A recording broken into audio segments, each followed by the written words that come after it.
ഏറ്റവും ആദ്യം സൂചിപ്പിക്കാനുള്ള ഇടതുപക്ഷ ജനാധിപത്യ മുന്നണി ഗവൺമെൻറ് എല്ലാ മേഖലയിലുമുള്ള മനുഷ്യരെ എല്ലാ തലങ്ങളിലേക്കും ഉയർത്തുന്നതിനുള്ള പരിപാടികളും സ്കീമുകളും ഇതുപോലുള്ള കാര്യങ്ങളൊക്കെ ആയിട്ട് മുന്നോട്ട് പോകുന്നു എന്നുള്ള കാര്യം ഞാൻ എടുത്തു പറയാൻ ആഗ്രഹിക്കുകയാണ്.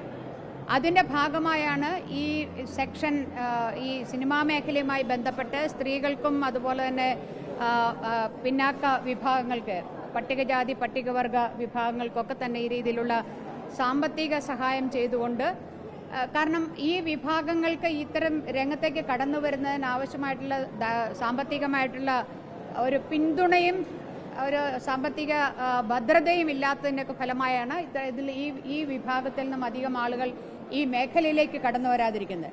അതുകൊണ്ട് തന്നെയാണ് അവർക്കും അതുകൊണ്ട് തന്നെ അവർക്ക് അവസരങ്ങൾ നിഷേധിക്കപ്പെടുകയാണ്.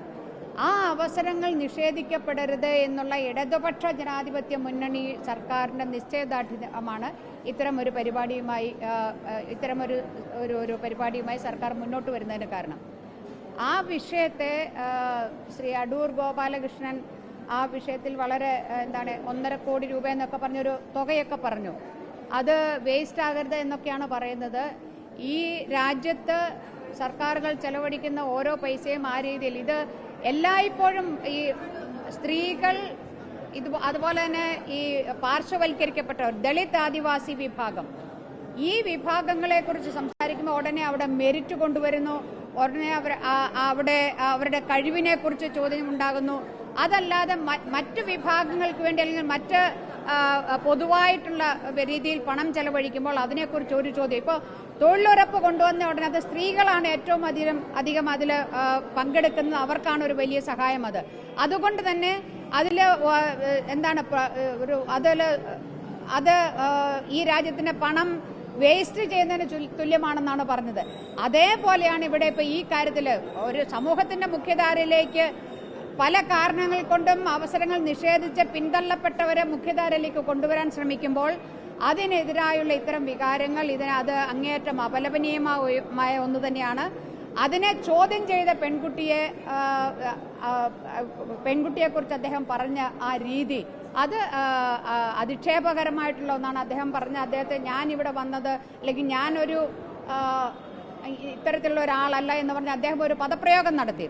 അപ്പോൾ അദ്ദേഹം ആ പദപ്രയോഗം ഞാനല്ല എന്ന് പറയുമ്പോൾ ചോദ്യം ചെയ്തയാളാണോ അങ്ങനെയാണോ എന്നുള്ളൊരു മറുചോദ്യം അവിടെ ഉണ്ടാവുന്നുണ്ട്.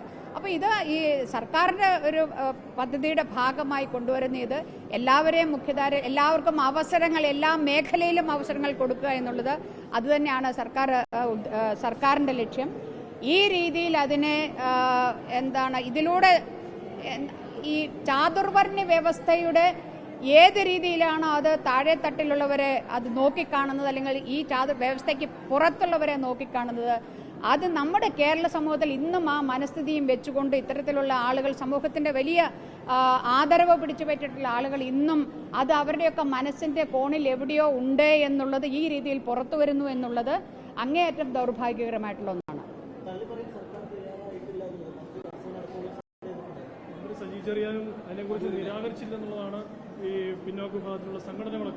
അല്ല, അത് സർക്കാർ പറയേണ്ടത് സർക്കാർ പറയുകയല്ല, അത് അവരോട് ചോദിക്കുക. അവർ തള്ളി പറയുകയോ ഉൾക്കൊള്ളോ എന്നൊക്കെ അത് സർക്കാർ പറയേണ്ടതാണ്. ഞാൻ സർക്കാരിന്റെ സ്പോക്സ് പേഴ്സൺ അല്ലല്ലോ. ഇല്ല, എനിക്ക് പറയണ്ടേ CPI-ക്കാരി എന്ന നിലയിൽ, ദേശീയ മഹിളാ ഫെഡറേഷന്റെ പ്രവർത്തക എന്ന നിലയിൽ എൻ്റെ നിലപാട് ഇതാണ്. ഇത് ആ വിഭാഗത്തെയൊക്കെ അധിക്ഷേപിക്കുന്നതിന് തുല്യമാണ്. പട്ടികജാതി പട്ടികവർഗത്തെയും അതുപോലെ തന്നെ സ്ത്രീകളെയും അധിക്ഷേപിക്കുന്നതിന് തുല്യമാണ്.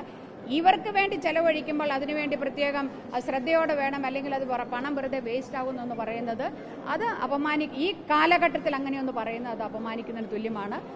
മറ്റൊന്നിലും ചെലവാക്കുന്ന പണത്തെക്കുറിച്ച് ആശങ്കയില്ല, ഒരാവലാതിയുമില്ല. പക്ഷേ പട്ടികജാതി പട്ടികവർഗം സ്ത്രീകൾ ഇവർക്ക് വേണ്ടി 10 പൈസ ചെലവാക്കിയാൽ ഉടനെ അതിൻ്റെ ഓഡിറ്റിംഗ് നടത്തുക എന്നുള്ളത് അത് എത്രമാത്രം ഫലപ്രദമാകുന്നു ഇല്ല എന്നുള്ള കാര്യത്തെക്കുറിച്ച് ചർച്ച ചെയ്യുന്നത് അത് തന്നെ ഒരു സ്ത്രീ വിരുദ്ധതയാണ്, പട്ടികജാതി പട്ടിക വിരുദ്ധത തന്നെയാണ്.